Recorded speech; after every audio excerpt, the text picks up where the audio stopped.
We fund scientific research, but we also raise awareness about depression and raise awareness about mental health. And so that's what we're doing with this panel, actually. It's on a topic that's extremely important, a conversation that's extremely important, of the relationship between bullying and depression, bullying and mental health. Whether you've been bullied or you're the one doing the bullying, the pattern of behavior can have lifelong consequences, even leading to depression. So that's why we're talking about the issue, and we're talking about bullying prevention, what you can do if you think your kids are being bullied, or if you're being bullied, or if you see your friends being bullied. And we also want to talk about and understand the consequences and know the signs of depression as it develops. It's really an important conversation, so thank you for being here and joining in it with us. We want your comments and questions at the end, and we hope kids are here. I see a lot of teens here. We hope you'll share your insights and experiences. That's what it's all about. So first, let's define our terms. Bullying, what do we really mean by bullying? So this is the Webster's Dictionary of Bullying. It's abuse and mistreatment of someone vulnerable by someone stronger, more powerful. Being a bully is to treat someone in a cruel, insulting, threatening, or aggressive fashion. I will be introducing our panelists in a moment, but Jill Brown, who is the president of Generation Text Online. She's very concerned with cyberbullying, and she runs workshops in schools to address some of the root factors of bullying. We were talking in the car on the way here, and you also had a definition of bullying that you thought was very useful. So yeah, well, we refer to it as mean, negative, and hurtful behavior. It's that simple. Yep. It's a very, very widespread problem. 1 in 3 kids experiences being bullied at school. This is according to a recent report by the Center for Disease Control.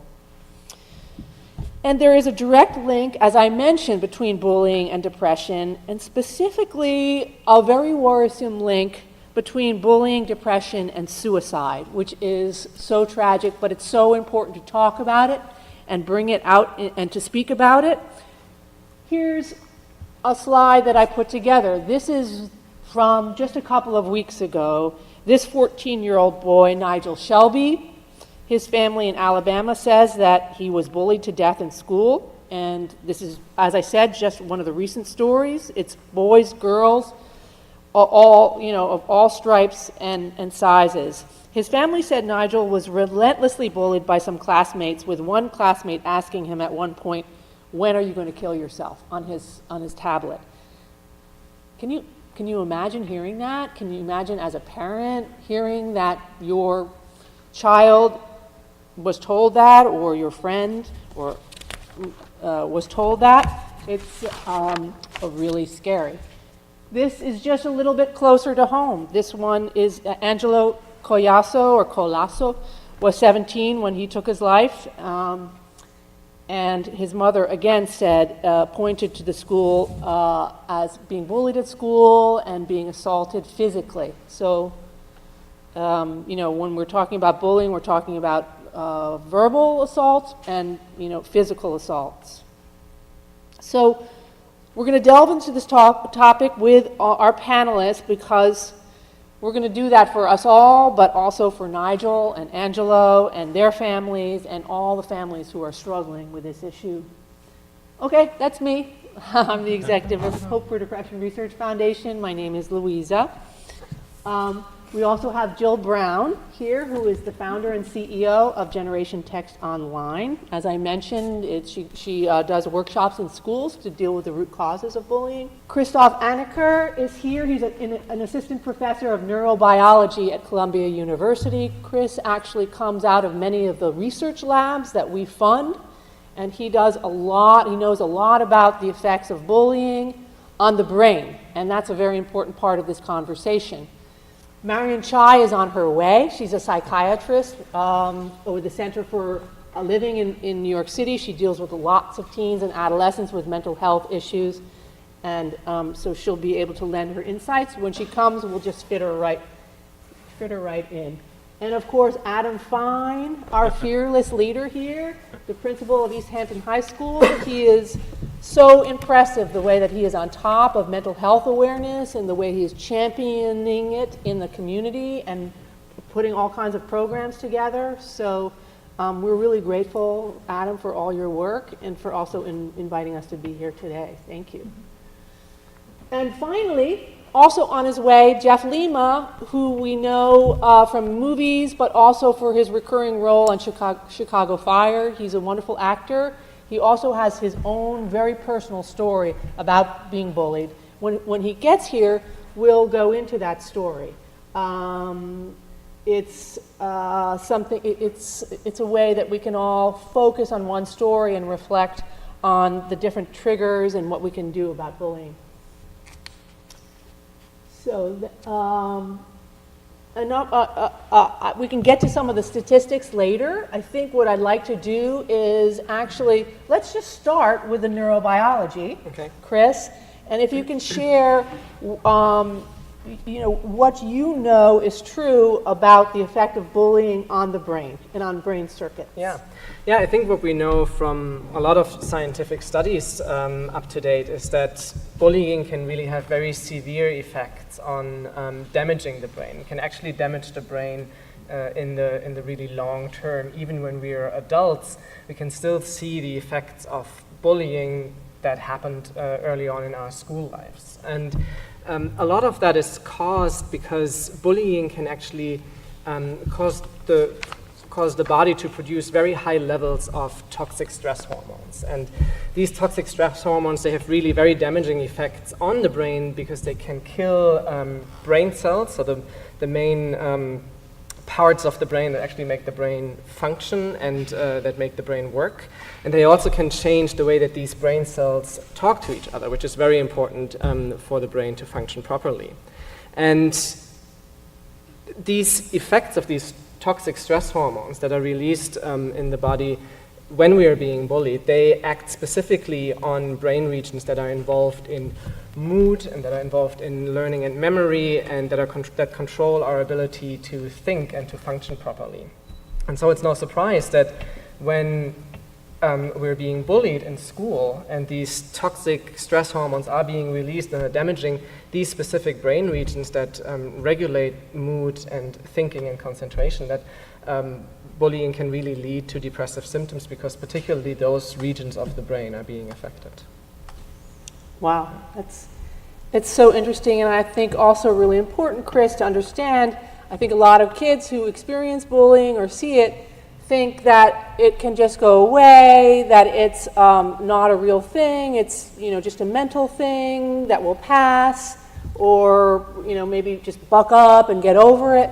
But in fact, it is like a physical distress on the body. It's like a cut or something that needs to be addressed. Absolutely. I mean, the brain is an organ just like any other organ in our body, just like the heart or the liver or the stomach, but the brain is very complicated and we don't actually understand a lot about how it works. So these insults to the brain that occur when someone's being bullied, it's really, it's almost more severe than being punched in the face, for example, or being cut with a knife, because it causes wounds in the brain that we don't actually know so well how we can heal them. We can't just put a Band-Aid on it and make them go away so easily. So I think the statistics that are behind me on the screen are really relevant to what Chris is talking about. First of all, the first is that 1 in 10 U.S. teens have been diagnosed with depression. Children who have been bullied are 6 times more likely to develop depression. And it's for reasons that Chris just talked about. It's this kind of toxic stress that changes, that leaves scars in the mood areas of the brain. And children who've been bullied are 2 times more likely to develop an anxiety disorder. So that's why it's really, really important that we stay on top of it and we address it. And Jill, I wanted to ask you about this problem with talking to our kids and speaking to our kids now about bullying. Did I do that? How important it is for kids to speak up about it, but how difficult it can be. So I was wondering if you could share with us your insights on that. Yeah, sure. Well, the unfortunate thing about bullying and cyberbullying is that we can't control other people. And so that is very stressful, and it affects our learning. It affects our motivation. It affects how we function, how we feel, whether we sleep or not. And so I think one of the problems with this idea of, tell somebody, report it, is that that doesn't always solve the problem. And so what we really want to encourage families to do is to help their children find adults in their lives that they can share with and build relationships with. Somebody that they don't feel is judging them or grading them. And so it's important that when you are feeling attacked or you're feeling that somebody's intimidating you or harassing you is to get the advice of an adult, and really to have somebody outside of the emotional experience to help you what you can and cannot do. Part of what our organization does is help communities find adults and build small groups, community groups, to build these kinds of relationships. And we have a system called the 8 Essential Questions. And what it does is it allows the adults to walk through a thinking pattern about how to approach a situation where you feel threatened, or you feel that there's conflict, or you feel that you've been singled out for something. And it really helps you to self-advocate, which is really important, not just in high school, but a really important skill for going off to college or going into a career. And so it's really important that we provide routines and practices, really to build muscle memory for our brains, so that when we are in the heat of the moment, or we are feeling attacked, or we're having that fight or flight response, that our bodies know exactly what to do. That's cool. Yeah. Thanks, Jill. Yes. You touched on the theme of self-advocacy and finding a trusted adult. Jeff Lima is now here. He's joined us. Jeff, as I mentioned, is an actor in Chicago Fire. You may recognize him from his role as Leon Cruz in Chicago Fire. And he's a very successful actor, and yet you were bullied in school, correct? Yeah, that's right. It's great to be here with you folks. So as an 11 and 12, 13-year-old, I had severely crooked teeth. And so the nickname I kind of got in my classroom was cemetery mouth, right? My teeth looked like tombstones at a cemetery. Where it was initially a classroom thing, it grew, and school-wide, I became known as cemetery mouth. At its worst, I was assaulted at knife point. Now, I attribute that particular incident with being bullied, how it started as being called cemetery mouth. It's my opinion that had I not been called cemetery mouth, had I not been that easy target that everyone came to know, that particular assault would not have happened, right? And this being a performing arts school, I had a theater teacher who always said, you have to have thick skin to pursue acting professionally. And so here I was, a 12-year-old, grappling with, do I pursue the arts? Because I can't navigate this day to day with being bullied and teased. And so I ended up suppressing a lot of who I was, which is the outspoken person, or the first one to answer a question. It wasn't until a year or 2 or 3 later that I was able to open up to someone. And that person didn't pity me, but they gave me a platform. And it allowed me to see bullying as not an incident or a series of incidences, but a journey. And had I not had my theater teacher with me, an adult who gave me the platform to vent whenever I needed to vent, I would have went a downward free fall. You know, it's dark, it's hopeless, but I did seek refuge. I found refuge in an adult who let me open up, or allowed me to open up to her about what I was going through. Wow. Thank you for sharing that, Jeff. So Adam, I wanted to talk to you. This notion, it sounds easy, it can be very difficult, how you begin to talk about an experience if you are being bullied, how you talk about it, and who you find to talk about it. And I'm wondering how you deal with that issue in your community. So I think Jill hit on it right off the bat, and then Jeff kind of just put it out there too. We kind of talk about all the time of finding trusted adults Right. In the building, and the trusted adults don't just have to be the counselors, our school counselors, our psychologists. They could be our teachers. They can be a secretary. They can be a teaching assistant, a coach. And that the idea of having that trusted adult, being able to speak to somebody and use somebody as a resource is key. And at a school, and Jill was talking about the online thing. So we see bullying, and we had a few incidents over the past few days. The cyber piece of this is so paramount, because that is where we're dealing with. I would say now at our school, 95% of the incidents are occurring via Snapchat, text message. We're not seeing the old school traditional bullying as much. I started around 20 years ago where you would see different incidents occur in a school. Now you're seeing more things being brought to our attention by parents, by friends, because they're seeing it online. It's really opened up more people. And if those kids don't have the vehicle to, or have a resource to go to a teacher, go to a trusted adult, that's when the problem starts. So I think we put a lot of work. One of my teachers here, Mr. Stewart, Jim Stewart, it works our Sources of Strength program, and the idea is finding trusted adults in the building, and we kind of facilitate and train students to assist other students to find that adult. That is the big piece of it, because you could tell kids to be nice all the time. Just like we had a substance abuse forum here a few weeks ago. You could tell kids not to do drugs 50 billion times. That's not going to just prevent them from doing drugs. It's giving them the necessary skills and resources to have somebody to talk to, have an adult. And when we talked about brain chemistry, we talk about, like, I always talk to the kids, and I'm always like, I know why you made that decision. That's because your prefrontal cortex isn't developed, and it won't be till around 25, 26. So, but but to have an adult who should have a developed prefrontal cortex as a resource, I think that's extremely important.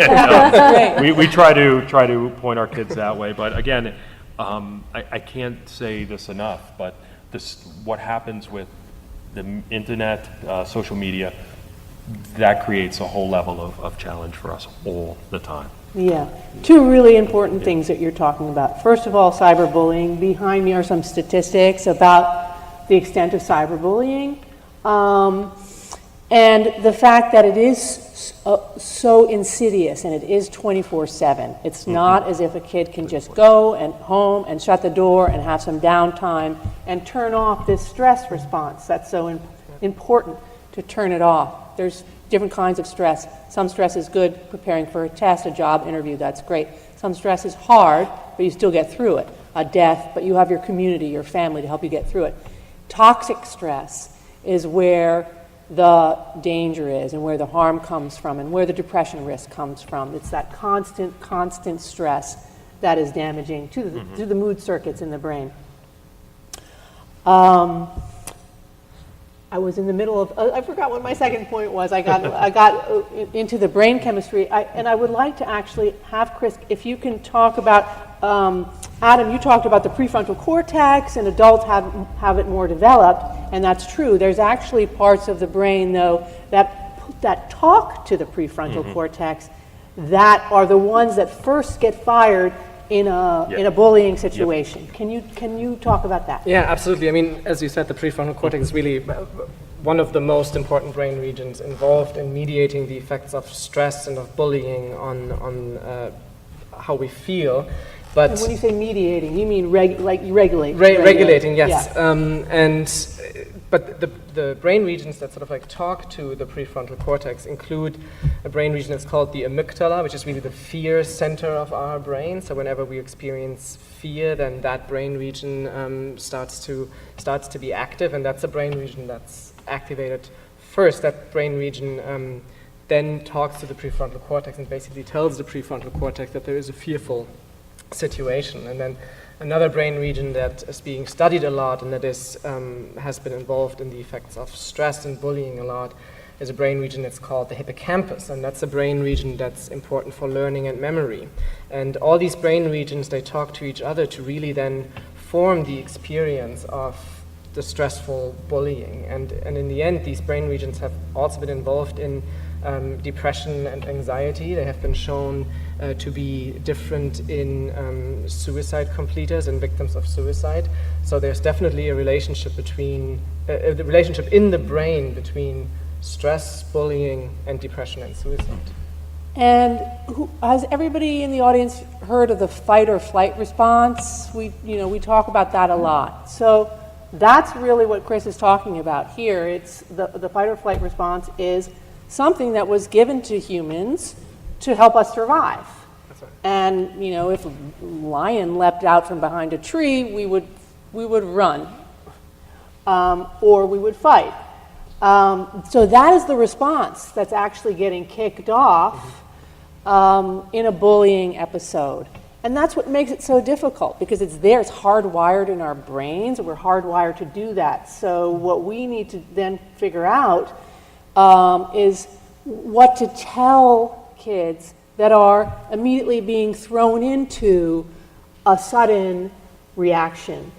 And that's very difficult. So Jill, is there, do you have any comments on that? And what do you tell, the kids during your workshop? Well, it's really complicated in the fact that we have to build the skills. And so we believe that there are 6 areas of skills that we need to build. We call them modules. And the first module is eye contact, respect, and active listening. The second is empathy, compassion, and trust. The third module is inclusion, acceptance, and tolerance.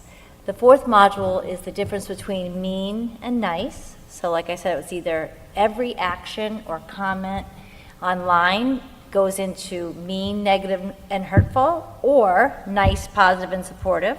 So therefore, if somebody says, I was just kidding, or I just meant it to be funny, we can ask, we always use inquiry, so we can say, well, if it doesn't go in the supportive and the nice category, it goes in the other category.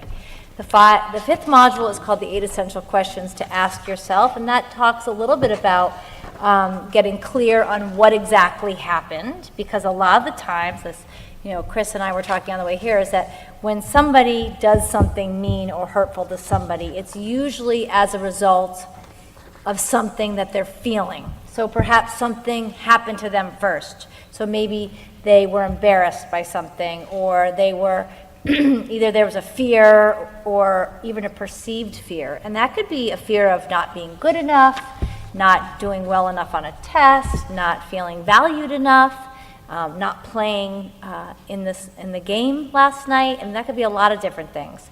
And it looks at how kids and everybody in the situation is affected. And we believe that if you want to move on and talk to people about how to deal with these situations, you have to stop and say, how do you feel about that?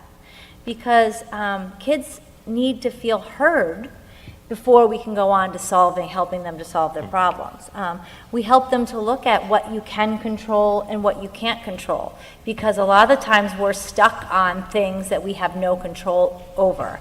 And that's when we get blocked. We get blocked from solving the problems. And the 6th module is called Building Self-Esteem.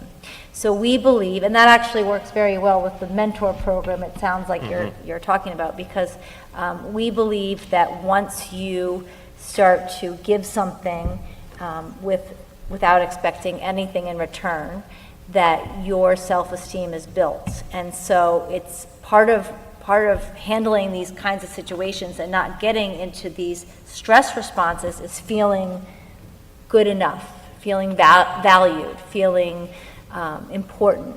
And so there's a framework that is implemented in a community that provides routines, everyday practices, and learning activities that are disguised as fun games. And that's done over and over.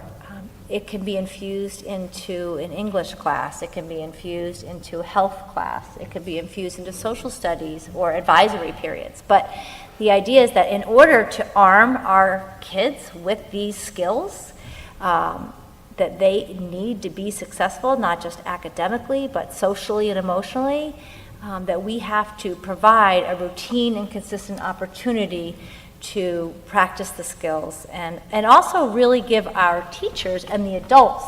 So we find a trusted adult, but adults don't always know how to walk somebody through a problem. And that's why we have these modules and we have these practices and routines, so that we actually show adults how to, number one, role model these skills, like an eye contact with, or what respect looks like to a child, and so that once you're role modeling it, and you feel that you could ask questions, or challenge somebody, like saying, well, I didn't feel respected when you yelled at me or something, then you can start to have these conversations. And that is how you arm somebody to know what to do in a situation, so that you don't have to go to these negative coping skills, whether it be drugs or suicide or violence. Wow. Can I just Please. jump in? So that stuff is, what is the ideal age to start that type of program? As a high school guy, I obviously sometimes forget there's other grades in the district. Yeah. Which is purposeful, by the Yeah. way. No, but when should we be doing that? When, as an educator, our superintendent's right there, he's Yeah. in charge of everybody. Yeah. When should we look to be doing these and teaching these type of skills? A lot of times I feel like I'm playing catch up, and it's not because the people at the other schools Yes. aren't doing something. Yeah. I feel like, we're reacting rather than being proactive at the high school, but when can we be proactive? Yeah. When can we?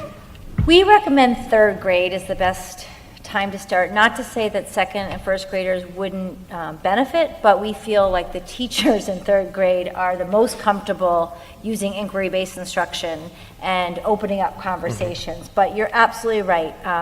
I always say, people say, well, I don't know if they're too young to learn this. And there's a psychologist from Rutgers University that says you cannot have PBIS, positive behavior support systems, right? Without social and emotional. So that's learning how to get along with each other. It's learning how to manage your emotions. But in order to do that, you have to be exposed to the same language. And so that's part of, when you're, do you have feeder schools? We do. Okay. We do. So that's really important. Even if you're going from third grade to fourth grade. I mean, isn't it stressful, you guys, when you would, who's my teacher going to be next year, and who's going to be in my class? And because everybody had a different experience. You had a different personality for a teacher. And so everybody has to start from the beginning again about what the rules are. And so that's why it's really important that it is a K-12 program, but the idea is to have everybody using the same strategies and the same techniques and the same common language. So that way kids know what to expect. We are all better off if we know what the expectations are for us. And I think the system is really powerful because it doesn't focus on consequences and punishment. It focuses on empowering people with the thinking patterns and the language. Those are great points. I want to, speaking of common language, I think it's really important for everybody to be aware of the signs of depression too. And so I wanted to just review them very quickly. This is for in kids, if you're noticing in your friend or in your child, these feelings of worthlessness or guilty, sudden changes in behavior, like suddenly missing school or suddenly a big dip in school performance. And I know, Jeff, that was part of your story too, which we'll get to. I just want to go through these things. Sudden loss of pleasure or interest in things that once were really exciting for that kid, difficulty organizing, concentrating, big changes in appetite, going up or going down, same with sleeping too much, sleeping too little, sluggishness, walking or talking much more slowly, withdrawing from friends and family is a big one, restlessness, and of course thoughts of suicide. And I just want to reassure everybody here that in a very safe and trusting environment, it's all right to ask a teen or anybody that you love if they're thinking about suicide. It will not plant an idea in their head. It's actually okay to ask that question in a loving and non-judgmental way. So it is important to notice if any of these signs are occurring and to get help if they are, to reach out to a medical professional, school professional, but to gather the forces. Jeff, can you talk about your effect on your school performance when you were bullied? Yeah, so I generally excelled in school, junior high school. But as soon as I got this nickname, Cemetery Mouth, and the bullying and the extent of it, when it got physical, I convinced myself that missing school altogether, it was just so much easier. I could still do all of my, especially in high school, everything was available online. All of my lessons were available online. I could always log in, do my required readings, submit assignments. But if I'm not doing if I'm not in that seat in the classroom, it was just so much easier. And so I resorted to that. That's exactly what I did. And I'm so ashamed. I remember the truancy officers picking me up at a Barnes & Noble once. I wasn't doing anything bad while I was at school. You were in a I was at a Barnes & Noble.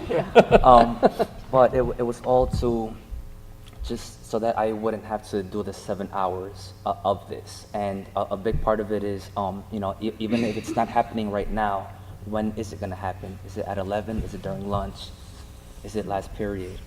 So, to avoid that altogether, I just didn't attend school. And, what came before that was just suppressing who I was, which was this outgoing kid, just raising my hand all the time, first person to present a project when it was due. So, clearly it escalated for the worst. When you were physically assaulted in the hallway, were you alone? What was your response? How did you get out of the situation? I got out because a bystander, a person from outside the school, saw what was going on and chimed in. It sucked to have been going through it, but what sucked more was the day after and just being interviewed by principals, administrators, counselors. So as a teenager, that limelight sucks so bad. And so even though it was a terrifying situation to be in, it was so much worse the next day and all of the attention it garnered. Wow. So I got out of it safely, but just dealing with it after was worse than the actual incident. And at that point, were you then working with your mentor, or did that come later? Was that a breaking point, Yeah, Jeff? that was probably the catalyst. Like, I had to speak to someone. Like, this, clearly, it's gonna get worse. It will get worse if you don't find that person. And it's not a cure-all. Finding a mentor or someone to trust, it's not gonna fix it. And I'm not sure it did fix it, but I did have someone to talk to, and it made it so much easier. Going back to, so Adam, in your school, in terms of this, what Jeff was saying about having not wanting to be the center of attention, and I would imagine that would be a barrier to also talking about it and bringing it forward. It's like, I want this to go away, so therefore I'm going to pretend like it's not happening. Yeah, and it's interesting you brought that up. So New York State has instituted, I would say about 8-9 years ago, the Dignity for All Students Act. So in an effort to prevent and to make reporting bullying or harassment issues, they've created an environment. I'm the coordinator in my building, a situation where just what Jeff said, the next day, the next 2 days, the next week, you're compelled, you have to investigate specific bullying situations when they're brought to your attention. You're bound by state regulations. So Wow. you're almost, whereas you have to try to be delicate about it and you have to bring in other adults, but we've had a number of situations where we've had to do that. And we know, with working with kids on an ongoing basis, you understand what you're doing, and that being an adult in a room, having 2 adults, 3 adults, parents, and and ongoing. So it might not just be one interview.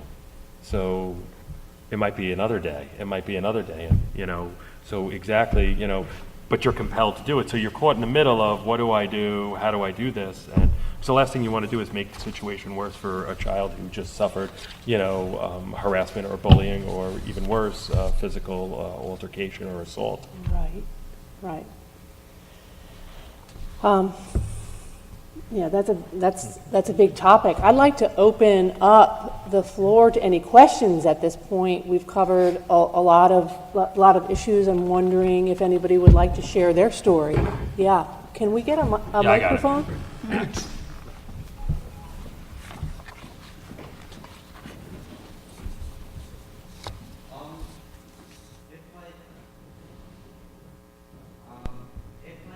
If someone was experiencing bullying, would you suggest like taking an online course or going through homeschool to like maybe like avoid the situation? Great question. We just want to make sure it's amplified to the whole room. Yeah. Yeah. Wow. Okay. If someone was like experiencing bullying, would you suggest like maybe like homeschooling or online learning, or would that just make the situation worse?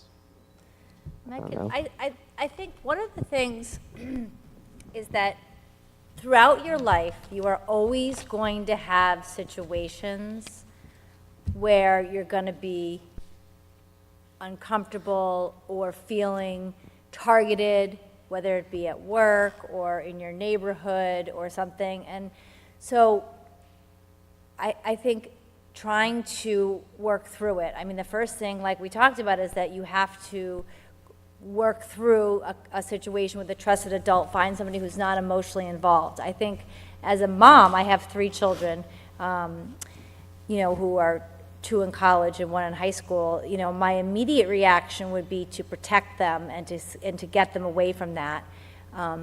But I think it's really important that you meet with all the players and try to understand in your community what they can do to support you in that situation. I mean, never would we want you to be purposely in a place where you could be harmed.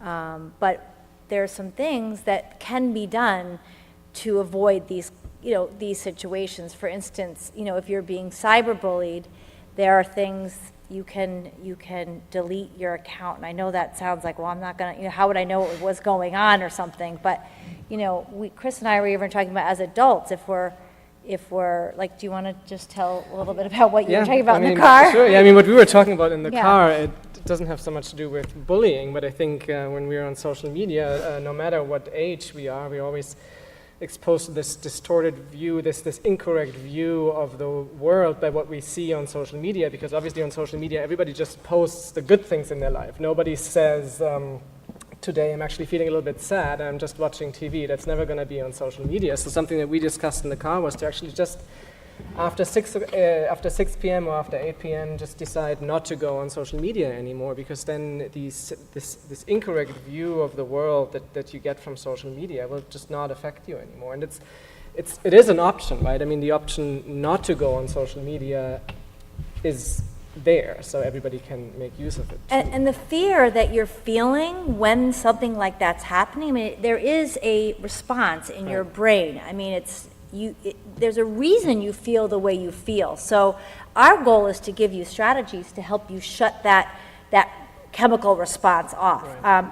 I mean, just another example, when you go to college, chances are you're not going to love your roommate freshman year. And these are real issues, and now you're by yourself, without your parents, without your youth group leader, without the adults in your life and your friends. You're all by yourself, and you have to figure out what to do. You have to figure out what the problem is, how it's affecting you, what you can control, what you can't control, and you may have to go to an adult and ask to switch rooms or something. I mean, so part of this is growing up and learning with the safety of your family how to deal with these types of issues. But obviously, you don't ever want to be in a situation where you feel people aren't protecting you, and the school's not protecting you, and the adults aren't protecting you, that you would want to remove yourself. So if you have any more questions afterwards, we could talk about that. Okay? I see a lot, like the notion of turning, putting the cell phone away at a certain time of the evening. I see a lot of responses like maybe head shaking. I'm just curious to know from The adults. Yes, some of the young people out there, whether that's something that you would consider, whether that's a realistic thing to suggest. I'm curious to know, or is it just if you're if you're offline, you're not, like, your friends can't be in touch with your friends. That's time with friends, or what that seems like. Yeah. For all the teens out there, but I don't know. Like realistically, I don't know. I think like all of the social media is like really distracting. Like I personally deleted Instagram because instead of doing homework, I was like procrastinating even more because I didn't want to deal with it because it was like really stressful. And then so I deleted that, but I'm still distracted by like other stuff just in order not to like think about like life, like not life, but like kind of like the harder parts of life. So I think that like social media like acts as like I don't know, as like a distraction from it all. Yeah. If like Yeah. but then it makes you even more stressed. So Yeah. that just I doesn't think work. that there is scientific proof that it does. I think the biology of that is somewhat known. Am I right, yeah. Chris? Yeah, it is. Yeah, and I think the problem is, we talked about the fight or flight response a little bit earlier that increases these stress hormones. And what we know is that obviously if we constantly expose ourselves on our phones to social media, and it causes stress to us because we see our friends doing something that we would like to be doing, or someone else is doing something that we're not included in, that constantly gives us this experience of fear or stress. So we actually never manage to shut off this stress response, because the stress response is actually normal for our body when we're exposed, when we're experiencing something that we don't like or that we are afraid of. It is normal to have this stress response. What's important, and we've talked about that in the last couple of minutes too, is to actually be able to shut it off. And that is something that becomes very difficult with social media, because it's constantly there. It's the social media in itself, and it's especially the cyberbullying, the bullying through the social media as a medium that becomes sort of like constant, and that keeps these toxic stress hormone levels at such a high level. They're just there's just so much of them in the brain that they are more and more damaging. So to me, I see it as also a way of taking control over that particular moment in my life. There's so much that I can't control. When I do have a moment where I know that I can find some peace, or listen to some music, or meditate, or just reflect on things I'm grateful for, that I don't want, if I turn on my social media, I'm losing control over that moment for myself. I'm giving it away to other people to define it for me.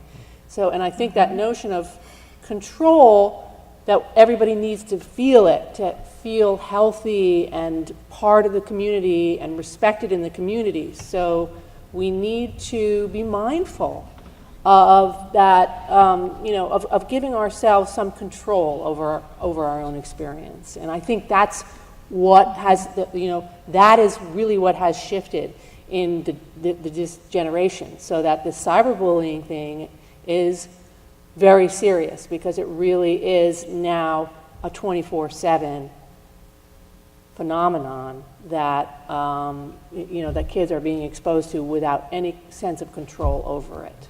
And a huge impact on depression, right? Huge impact on depression. Yeah. So there is a slide, I skipped over it before. This is just going to some of these eye-popping statistics that we're seeing, but in the last decade, we're seeing a very big rise in the rate of teen depression and teen suicide. So this is another reason why these kind of conversations are really important, because it is true that bullying and this lack of control and this and the stress and the chronic stress that goes along with it is it is a trigger. So that I just wanted to share that with you. And here's something I also want to share with you. if you or a loved one is in crisis, there are places to go. And this information is also in your folders, the National Suicide Prevention Lifeline, but the crisis text line I love because it's, again, using social media for good, for our mental health. And it's a way that teens can write in and get somebody to listen to and discuss via text. And it can be your own issues, or if you're a bystander to bullying, another really, really uncomfortable, out of control position to be in, this is a way that you can begin to work out your feelings and work out solutions and strategies to deal with it. So, yeah. Other questions, please?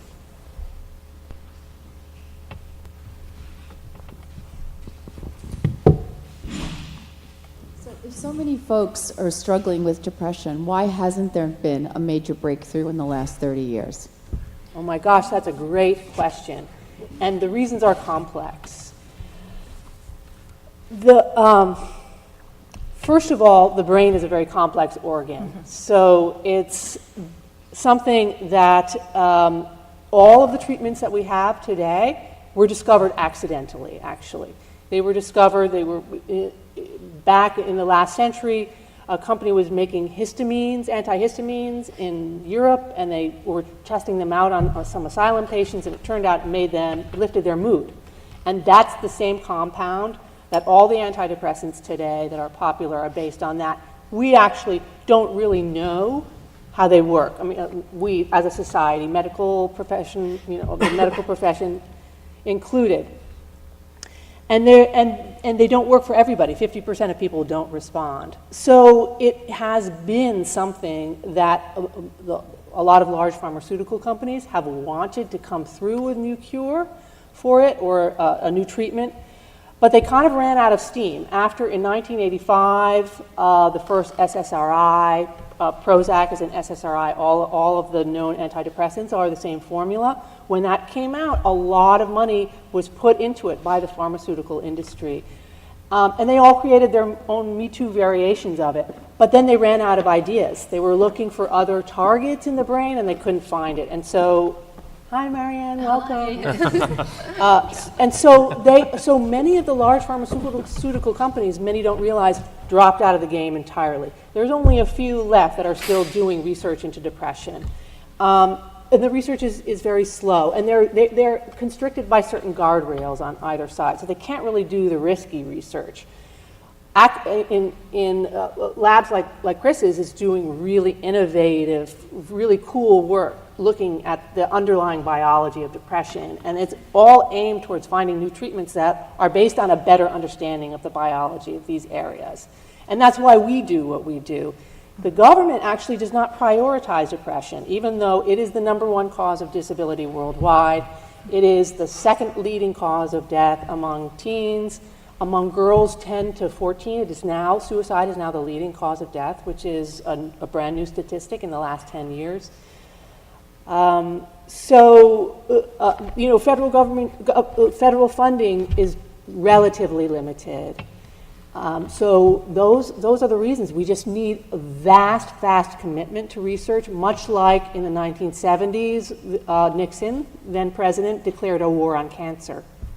We're now seeing, half a century later, cancer being treated with precision medicine. So we now know there are different types of cancer. They're treated in different ways. It's no longer a death sentence. It's no longer stigmatized like it once was. We see depression now as needing that same kind of research investment. And the idea is the same thing. Depression is a big word we throw around.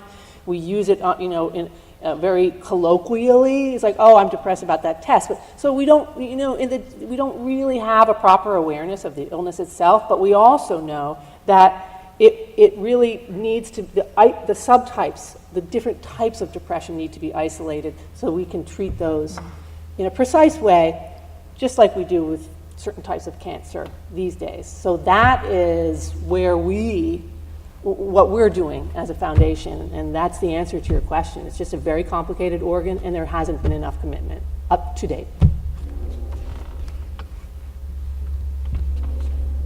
Yeah, in the back.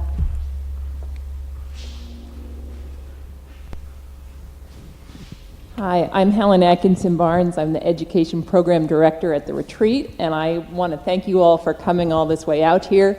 And just remind everybody, we're the local domestic violence and sexual assault prevention agency here in East Hampton and across the East End. But a lot of people don't realize that in addition to domestic violence, sexual assault, counseling, and legal advocacy, we provide support for people who've been subjected to bullying and also cyber abuse. And especially with the recent revenge porn law that just came out, people don't realize that we often do a lot of work with people who've been subjected to cyberbullying or sextortion cases, things like that. So we're right around the corner here in East Hampton, and we have counselors who provide free, confidential support in both English and Spanish. So people are interested in learning more. We're here, and we're so grateful to you guys for coming out here, and this has been a terrific program, so thank you. Thank you. Well, it sounds fantastic what you're offering. Thank you. Thank you. Now, I wanted to introduce Dr. Chai, who just arrived, and she deals with a lot of teens and mental health issues in New York City. You know, we've been talking about cyberbullying and bullying and the brain issues involved with it, the connection to depression, and ways to intervene. And I'm just curious if you can tell us a little bit about what you've seen in your work. You're on the front lines. You know, are you seeing much more kind of mental health issues growing out of cyberbullying? And what do you counsel in that case? So my background is child adolescent psychiatry and addiction psychiatry, and I'm the medical director of a nonprofit center that specifically works with adolescents, young adults with addiction and mental health problems. And what we're seeing is a tremendous increase in rates of comorbid trauma symptoms. And if we look at bullying, all forms of bullying, but I think cyberbullying is one of the most challenging because it is chronic, it's difficult to turn off, and the anonymity has allowed a lot of individuals to escalate, I think, very hostile behavior. I think what's so exciting about the work that the Hope for Depression Research Foundation supports is that we're finally beginning to realize, while historically people consider bullying something that's very common, it is pathologic, it is insidious. And so we see higher rates, certainly, of substance use disorders, of chronic anxiety symptoms, trauma symptomatology. We know structurally these sorts of experiences, especially early on in childhood, can lead to long-lasting changes in the brain.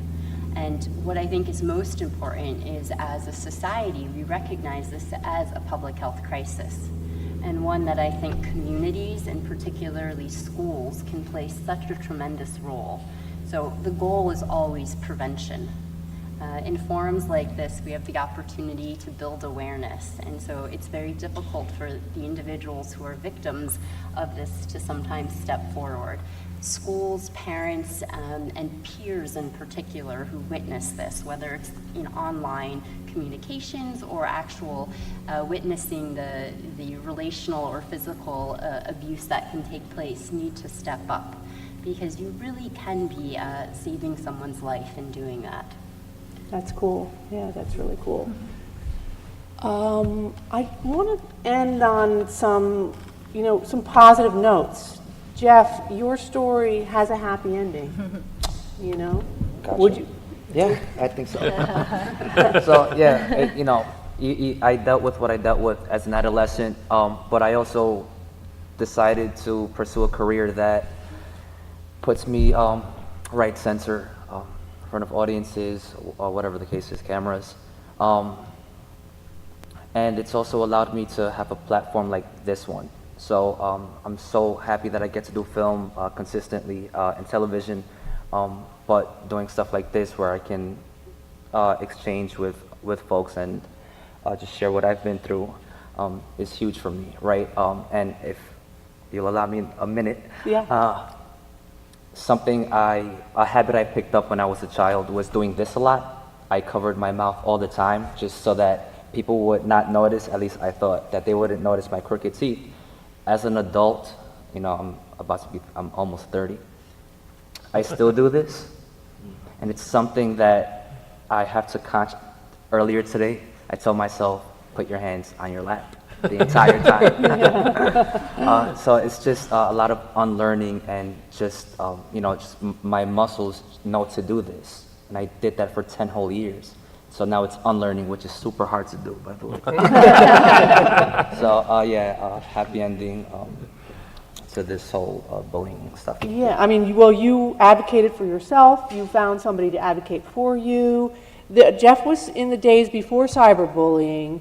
You know, we talk about how difficult it is once there is a comment posted online. You know, it's there now. It lives there, and you know, dealing with that. I'm wondering, Adam, if you have a, you know, or Marianne, if you have a, you know, case study of somebody that came in and was dealing with this, and and how it was resolved. If there is a story that we can look at for certain strategies, you know, even if it's parents working together to take that offline would be the best scenario, or if it has to stay up there, then how you can gain control over that situation. I think when we see comments posted online, of course we want them taken down, and increasingly that's starting to happen. I think as we understand as a society how detrimental this is and what harassment really is, I wouldn't be surprised if somewhere down the road this is considered criminal behavior.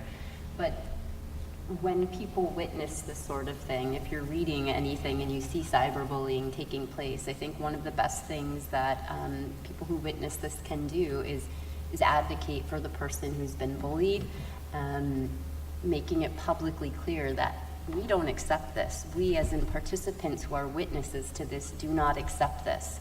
And also recognize that the bully is someone who's suffering as well. So victims suffer from mental health consequences of bullying, but typically the individuals who engage in bullying have high comorbidity with depression, with other externalizing behavioral problems. Sometimes they are themselves the victim of bullying or some sort of violence at home. And so in order to not perpetuate this cycle, I think it's about recognizing that those who are witnesses have a voice, and it's so important to advocate and use that. That's a great point. That is a really great point. And that's empowering for people who are bystanders or see it happening. Really, really great point. Thank you. I see a question. Hi. Given these statistics, and there's a lot of discussion now on trauma and trauma-sensitive classrooms and training teachers and people who are dealing with children how to recognize the signs of trauma. This is sort of a neurological question as well. Are they finding that children who have been subjected to trauma, not necessarily bullying, which I would be curious to know, on a physiological level, is the brain that has been affected by trauma, is it very similar in the ways that it has been changed as the effects of bullying? So, you know, the fact that depression is on the rise, suicide is on the rise, and trauma of children is on the rise, whether it's, you know, food depletion or you know, economics or whatever it is. I mean, it seems to me that the effects of trauma on children and also adults is also something that's physiologically changing the brain. And do they find that trauma has similar effects on the brain as bullying? Great question. Chris's lab studies exactly that. Yeah, So absolutely. No, it's a fantastic question. Actually, what's been shown is that very severe childhood abuse causes very similar changes in the brain as does bullying. So even if it's physical or sexual abuse, the changes in the brain that occur are very similar with bullying with something that might not actually be physical. And some of the brain regions that we discussed a little bit earlier on, some of them have actually been shown to be almost half the size of what they would be in a normal person, or in a person that wasn't bullied early on in life, even when you look at the brain of that person later on when the person is an adult. So it's very similar pathways from a neurobiological and neurological perspective.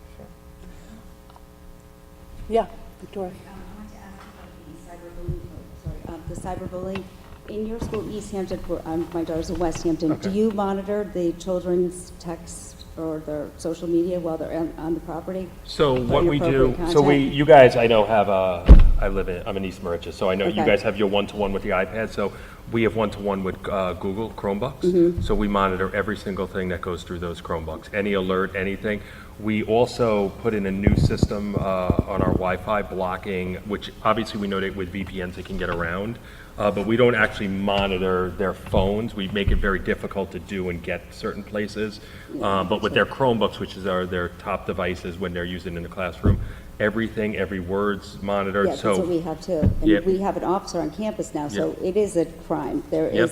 There's that. But there's new software now, Core, Cisco, and there's another company that it's relatively very new that will monitor for depressive words or suicidal things. It's brand new, so that's something new. So we have that on our You do have Chromebooks. it. So we pull that up on our Chromebooks. We don't have it on their phones though. So even if they're in our Wi-Fi system, if they're going through our Wi-Fi, the answer is yes. You Those pick up things on will that then. pop up. But what they do to get around a lot of it is to get to sites and use sites that we can't monitor. They create VPNs, which is a whole other Right. level of thing. But we have pulled up Hopefully words they use that like power that. for good. You know, oh. Actually, I have another, I was just thinking, so one great takeaway for parents and educators is to talk about the stuff that happens online that's mean, negative, and hurtful. And the thing is that every single online article I read has mean comments. Our politicians, I was just reading about, there's the blowing up of or the shooting at the synagogue, and I see Congress people attacking each other, saying, well, it was their fault that we did this, and they didn't stick up for this, and I think one of the really big problems that we see is adults are doing this behavior, and the only thing as parents and as educators that we can do is to talk about it and to ask, how do you think it affects that person? So if we're talking about this, one of the new congresswomen, and how do you think that makes her feel that her life is now threatened and that she has to have bodyguards because somebody made a comment that wasn't true? Mm-hmm. And we have to ask, how do you think it makes them feel? Because we want to connect the action with the emotion. And so these can be learning moments. Yeah. These can be used as teachable moments. Yeah, that's really important. I think, we're learning from brain research that, we need air and water and food to live, but what's equally important is to feel a belonging in a community and to have your sense of value reflected back at you. Those are two really important human needs. And I think that bullying ultimately it's very isolating to that individual. They feel isolated, so they're not feeling a part of the community. So what Marianne was saying about bystanders and other people kind of coming in, like white blood cells, like gathering the wagons around, saying, yes, you are a part of our community and we value you, is very, very strong. We have another question. Yeah. So as someone who has gone through like that sort of thing, and I have 5 different mental illnesses, I was wondering what your opinion is on like the strategy, well, not necessarily strategy, but disassociating from the situation to not necessarily like be as impacted by like harsh words or that sort of thing. That's a great question. Yeah. Dr. Chai? Yeah, first of all, thank you. Thank you for sharing that, and thank you for being here. I think that it's really important that you're in an environment that feels safe to you, and that you've been able to identify help and support.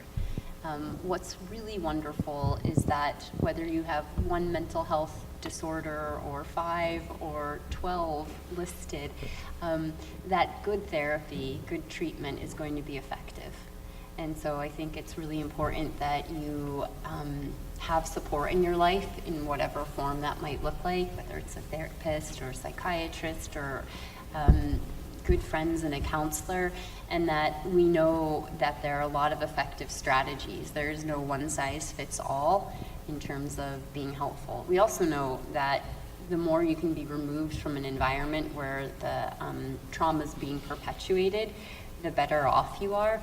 But good trauma therapy, good anxiety therapy is recognizing that you may have reactions to things that are triggering for you, that make you recall the trauma, and that a lot of the work is that it's okay to have those reactions, and over time you're going to have a lot of compassion for yourself in what you've been through, and that those responses you have will be diminished over time. So it's not about extinguishing completely the experiences or the past or the reactions one has had, so much as recognizing where it's coming from, and I like the phrase of moving through things, if that makes sense. A core aspect of PTSD and a lot of trauma reactions are sort of reliving the past. You know, you could be in your classroom and something reminds you of a traumatizing event, and suddenly you're physiologically reacting as if you were in that traumatic situation. And it can be very frightening because you know, oh, I'm in math class right now, why am I having a panic attack? And so it would be invalidating of one's experience to expect not to have some kind of reaction. But progress is finding compassion in a space for what you've been through in the past, kind of honoring where you are now, and recognizing if you can just stay in the moment and work through it, that's phenomenal. Cool.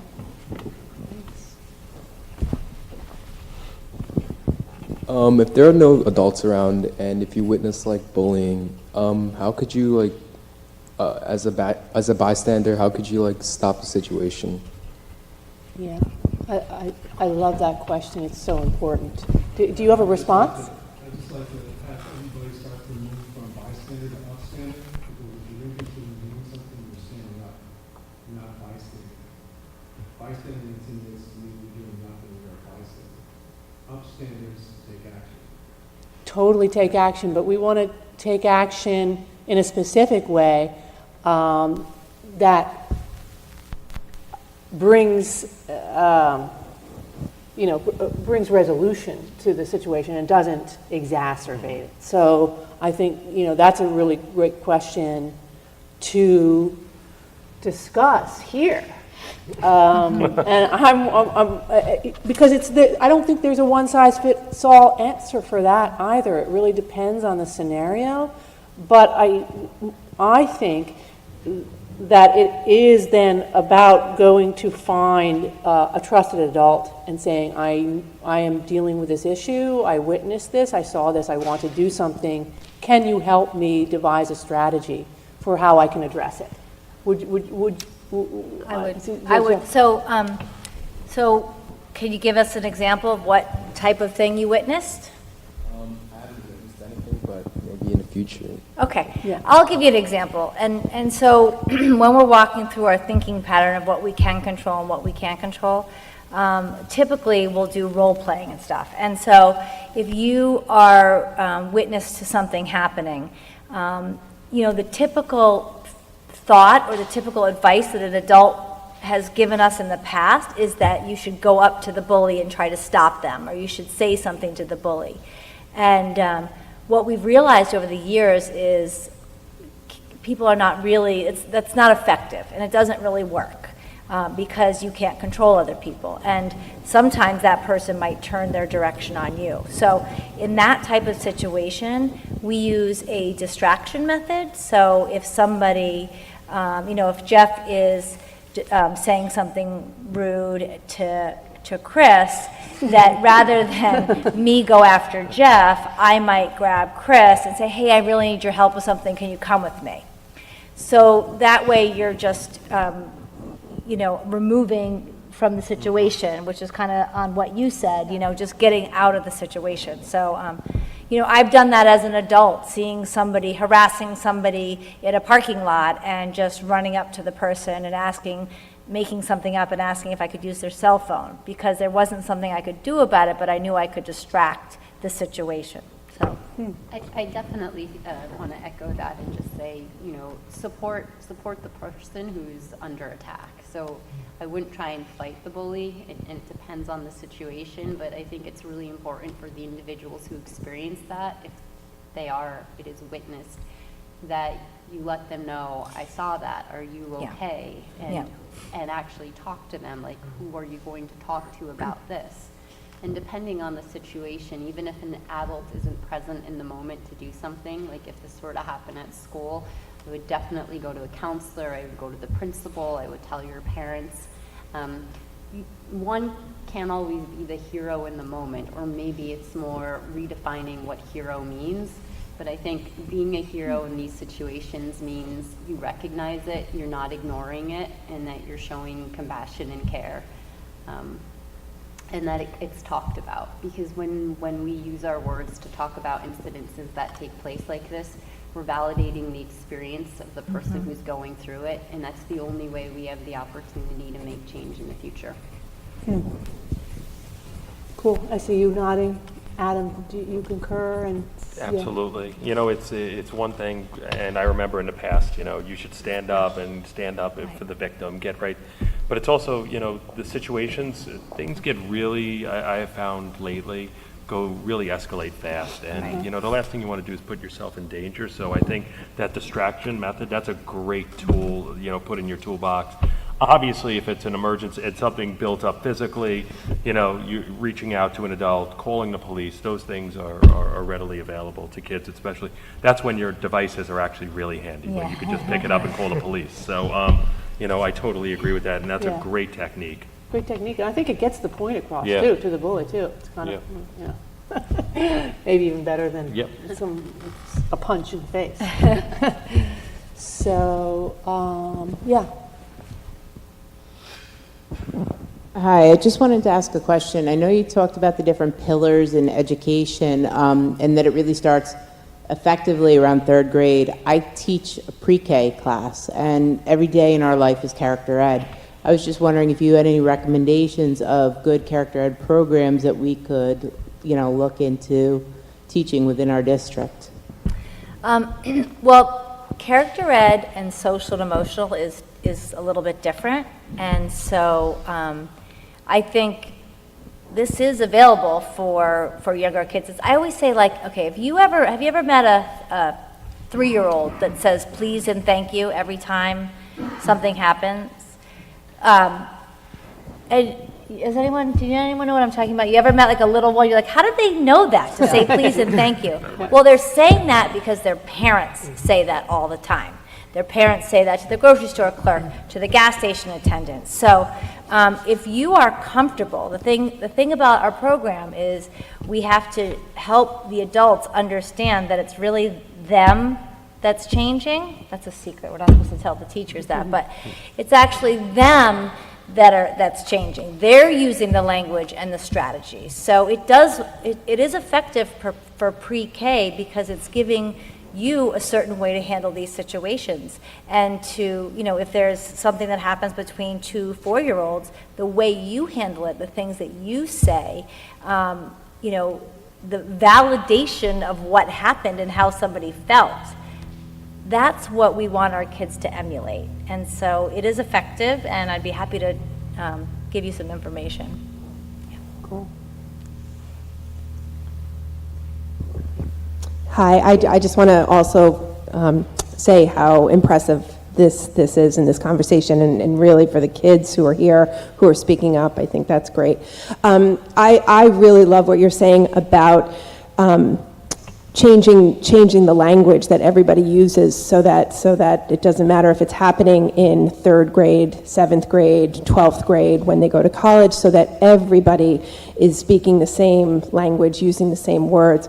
I also, some of the takeaways that I'm hearing from you is things that I use in a program that I run called I Try, and we work with girls from 6th through 8th grade and high school, so in all districts now from Montauk to Mastic. So I would love to see this be, island-wide, that everybody is talking the same language, but some of the things like hurt people, right? So if we almost switch the paradigm, we feel pity for the kid who's being bullied, but instead, really, we should have pity on the kid who's doing the bullying.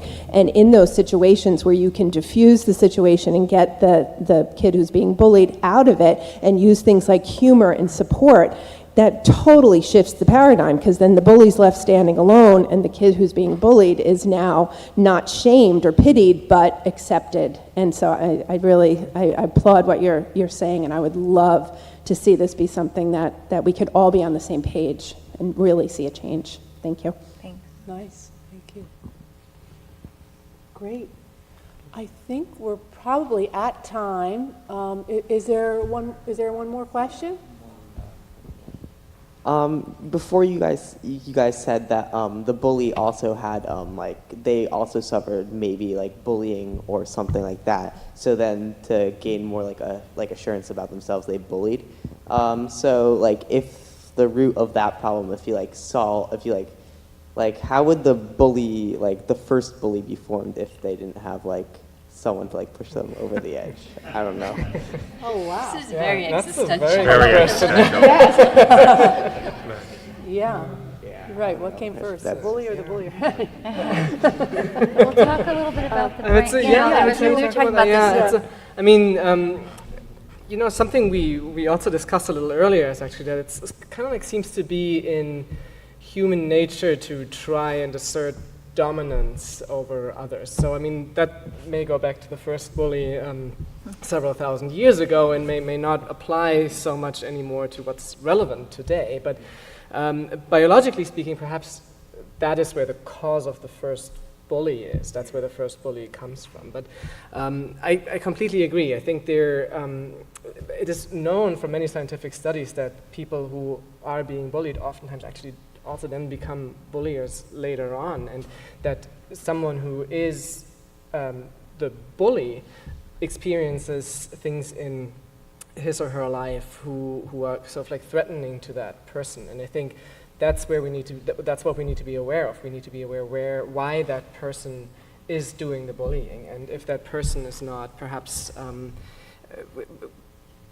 themselves being integrated into a social networks that makes that person feel valued and supported. So I think it's also very important to see where the cause of the bullying lies and how we can support that person, whether it's in the school or whether it's at home, and what sort of like what life that person is living and what role models that person has. And that's something that you touched upon a little bit earlier. I think it's very important to actually have role models, whether that's the teachers or the parents, who show everybody what respect means, whether that's greeting the bus driver in the morning to show that that's a kind thing to do, and treating other people with kindness and respect. I think that's something that shows individuals why they shouldn't be a bully, or why there is no need to be a bully later on. I could say one other thing too. I'm just thinking about a little boy named Kaysan who's in 5th grade, and he is a bully and he's very mean to other people. And when we got together and formed a group that we met on a regular basis, what we quickly started to learn was that he was below grade level, and so he had like a 2nd grade reading level. So what happened was he'd get into class and he'd panic because he couldn't follow along. He couldn't be a part of it. And so he kind of needed to divert this attention so that nobody could figure this out. And so he did that by picking on people. And so it just goes back to what the woman behind you said. I love that saying too, hurt people, and people act a certain way to deal with their emotions. And so, you know, a lot of those times when we think it's somebody who's misbehaving or being mean, when we actually spend the time with them, we find out that something is going on with them, and what they're doing is actually a reaction to something. Really important point. Yeah. Have to take care of both sides of the picture. Yeah. Great. Any other questions before I announce the PSA contest that we're, and I don't know, Adam, if you've already spoken to, okay. Not to them now, but I've sent it, it's gone sent out, but this will Okay. be, you could definitely review it. Great. So we are, you know, we want to issue a challenge to make a commercial or a little ad, a little 30-second video on that promotes bullying awareness, mental health awareness. And we are actually doing a bullying seminar in New York City at the end of May. And so we're going to be showing the first, second finishers in that. It's an auditorium of 200 people in the middle of Manhattan.